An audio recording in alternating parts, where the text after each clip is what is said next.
Wargaming finally admit defeat when it comes to the new update 1.20.1 after receiving some pretty negative feedback. I mean, you guys know about What Plus. I haven't voiced my own opinion, so we're going to be jumping that into this as well as looking at the new information for you guys, and hopefully you enjoy. But of course, I want to see what you guys actually think about the new changes as we go through them. But first things first, let's have a look at the new crew perk system, as this is probably one of Wargaming's best ideas that they've ever come up with, obviously, and introducing a ton of new perks. You guys get the gist. If you've seen Quickie Baby, skills, blah blah blah, you've seen it all. But essentially, what has happened, or the changes that they're actually making, is to do with the receiving of crew reset tokens. You know, you could reset like one crew member for retraining orders 12 times or something like that. So, you know, it's basically nothing. It's going to be like 2 full Soviet crews, let's be honest. So it's terrible. But Wargaming have rescinded their ideas for this after saying that it wasn't for profit that they were going to do it. Yeah, I don't know whether that's entirely true, but I guess that they've realised that they've been called out for their mistakes, and so have decided to actually go back on this. And from the release of update 1.20.1 until the end of 2023, a retraining of crews will be available for free for 30 days. Yeah, so basically what Wargaming mean is when you jump onto the game, from that point you will have 30 days to be able to actually reset all of the crew perks that you have on your account, which is brilliant. Of course, this is something that should have already been in the game, or at least with this update. There is no reason why they wouldn't have done something like this, and if they really truly believed that this wasn't for monetization purposes, then it would have already been implemented into the game. I mean, what 12 retraining orders? They're giving you those as well, so I guess that's kind of nice of them for completely overhauling the entire crew system.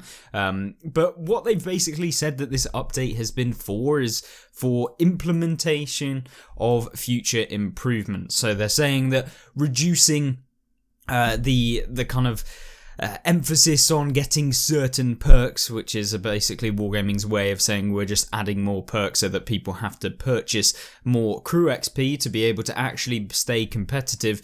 And they're saying that this is actually so that people don't always pick the same perks, even though all that's going to happen is with the new perk additions, everyone's going to pick the best perk straight away, and they'll just retrain their crew for the exact same amount, and then the later perks will just change. The order of the perks will change.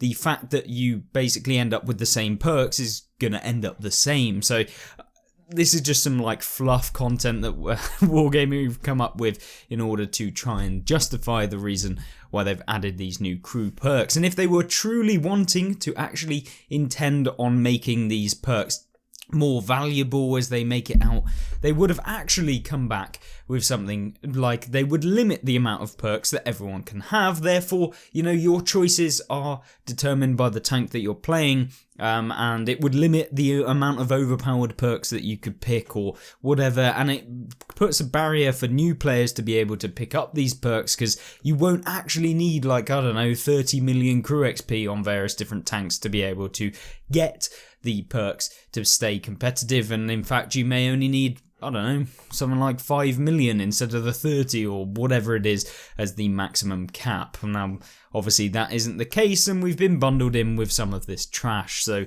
yeah, just adding in crew perks is just basically increasing the amount of grind that we have to do to be able to get them and stay competitive, as I'm sure the new player experience right now is fantastic as it is, so having to grind even more to stay relevant or even catch up to some people, which has basically become an impossible task at this point, with bond equipment, with all of the skills that you're now going to have to grind on top of the standard ones that you already had to grind to keep competitive.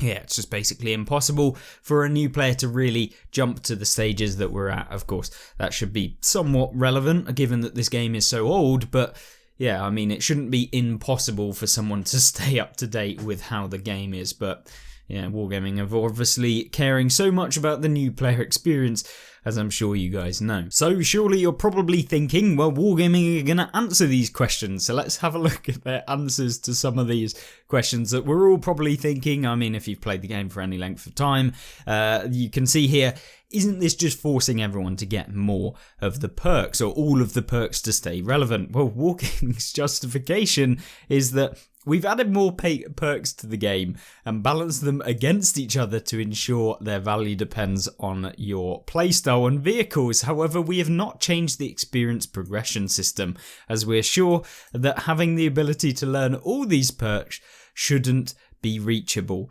We also believe it's important to have a sense of progression and to learn the perks gradually. Additionally, we found that after the 5th or 6th perk, the resources required to progress outweigh the benefits gained. With more perks available now, players must decide which perks to choose and what final setup to get. So basically, if you want all of the perks in the game, the only possible way of you being able to get them is to pay for them. So does that mean that the game is now 100% pay to win? I mean, you can genuinely buy your way all the way there. Granted, it would cost you an arm and a leg, and it would probably not really be worth it for you. But I mean, you could, and it seems like if they're not reachable, then why even have the point of having all of these perks? What? So you're justifying saying that they shouldn't be reachable, but then allowing players to get them, and the only way that it could possibly be reachable is by buying them? Does that not just mean that you are basically saying that pay to win is the only way that you can actually get all of the perks, and that it's not realistic for any other player to be able to get them? If so, are you really going to see anyone going out of their way to buy all of the perks on 1 or maybe 10 or 20 or all of their crews that they're going to play? Probably not, and I mean, it just seems ludicrous that Wargaming are even actually not just capping the skills. It would make it much better, and I mean, in my opinion, that's the way that I would go. So yeah, I don't know what the hell that was even trying to say. So while perks can influence battles, it's important to remember that factors such as map knowledge, driving skills, and tactical decision making play a crucial role. Wargaming, this is the most pointless statement I've ever heard in my entire life. Whilst these things can give you a statistical advantage, if you use the things that you are already using, you can still do as good as a statistical advantage. Hello? Are we talking about the same thing? Because I'm talking about the 5% boost that some of the perks give. I'm talking about the 2 or 3 or 4% boost, that if you have the same map knowledge as before and after applying the boost, you will be worse before than after. Wargaming, what is this? I mean, it's just absolutely pointless statement. Here's some new perks. They increase your kind of potential in the game. Don't worry, you could always learn more positions on the map. Yeah, but I could do that anyway. I don't even know. You guys know that some of these articles are just, I don't know, waffle to make it seem like there isn't some dodgy stuff going on. But anyway, why is the number of available perks per crew not limited? So this is the question we asked. Developing a fan favourite crews is an important part of this and future changes. We have already announced that you will be able to train one crew for multiple vehicles. Yeah, that would be a good change. It would be nice to swap your crews without having to pay 1,000 gold or upwards of 1,200 if you're looking at any of the Soviet vehicles at tier 10, to be able to have them at 100%. Also, we will let you transfer experiences from unused tankers to crews you are using, and we don't want to limit this system. We conducted experiments with perk limitations in Crew 2.0 on sandboxes, and these changes, among others, received negative feedback, which dissuaded us from implementing them in the game. As a result, we have focused on a more consistent approach to improving the current system. Implementing such restrictions would also raise certain issues where no easy situations are apparent, particularly for crews with already more perks than the limit, which will have no chance to progress further or may even be scaled down. So, I mean, for me personally, this is just absolute waffle. I mean, I'm not as surprised. It seems like they're kind of arguments to a lot of the changes that they're making, basically non-starters. They're just talking about other things that aren't really to do with what the game and the crew system really are about. And they actually say that you should just get better at the game, apparently, if you want to do well, which... yeah, I don't know. I don't know how that's a justification for changing perks. It's like if I said that, oh, well, I can get this equipment that does 300% damage, and then someone complained that you could never actually get the 300% damage because it costs £1 million and only 3 people in the world are going to be able to buy the £1 million equipment. That's like saying, oh no, it's fine. These 3 people, they're not going to be sufficiently better than you, even though they do 300% more damage. But you can always learn the game, and you're going to be able to deal with these people. I mean, what is that? Anyway, regardless, I think we've talked enough about that. Does the new crew perk system potentially create imbalance or overpowered crews? I wonder if these boosts and bonuses that only the veteran players and no new players are really going to be able to get ever, and even some of the veterans who've been playing for 10 plus years are probably still not going to be able to get them. To avoid imbalances, we've invested effort into simulating various scenarios, including applying the maximum possible bonus to specific performance characteristics and considering all consumables, perks, equipment and more. And of course, we've looked at how much it would cost someone to actually purchase them, and we've been very pleasantly surprised with how much we could make if someone buys it. Oh, I mean, sorry, that wasn't in the article, but... I don't know where that came from. We also conducted practical tests. Nonetheless, we will closely monitor the situation after the release. So basically what they're saying is, we're going to do it. We don't care. We've heard the feedback. We know you guys don't really like it. So we've kind of given you the fact that, yeah, we're going to allow you to reset your crews essentially. And of course... it's going to blind everyone to the fact that we're making all of these terrible choices and changes. But yeah, there you go. At least you can reset your crews. You don't have to think about the fact that the only people who are going to be able to get the maximum bonuses in the game are people that spend money.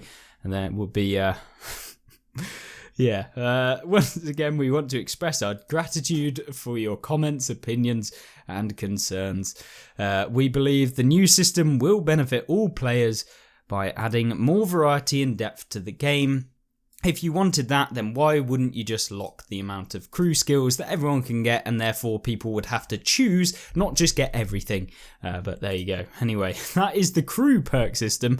Now let's have a look at the other new articles, because yeah, I'm sure you enjoyed that one. So in addition to this, Wargaming have also released some of the patch notes that are kind of sneakily hidden away in their article, which is basically Common Test 2, as you guys can actually jump in and play it right now, and you can give Wargaming your ideas of what you actually think, as I'd highly recommend it, because usually I don't bother testing, I don't bother doing anything, because we all know that Wargaming do what they want in the end, but this is actually a major changes to World of Tanks, so of course, actually voicing your opinion on some of these changes is very good, but although there's a ton of changes to Onslaught, which I'm sure 90%, probably more, 95% of people don't really care about, we have some changes that will affect the majority of people who don't play Onslaught, and that is crew perks. So the bonus to major qualification level provided by Teamwork perk has been reduced from 5% to 2.5%. So this is good.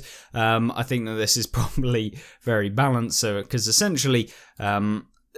it just increased all of the perks by far too much, and yeah, it was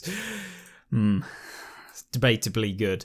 But anyway, 5% to 2.5%, it's good. It makes it no longer such a problem, but yeah, I don't know. Maybe a bit more testing will be needed. And of course, if that wasn't enough, there was also some issues of people being able to drive through the carriage of the moving train on Prokhorovka, because Yay! I'm sure that was very, very fun for people involved, seeing tanks manage to roll their way through the moving carriage. But there you go. At least it's been changed. But I'm sure that there's plenty more issues. And I'm interested to see what you think of the dynamic factors in the game. Do you actually think that they're good or bad? And of course, overall, what do you think of the update? Hopefully, I've given my opinion on most of the changes.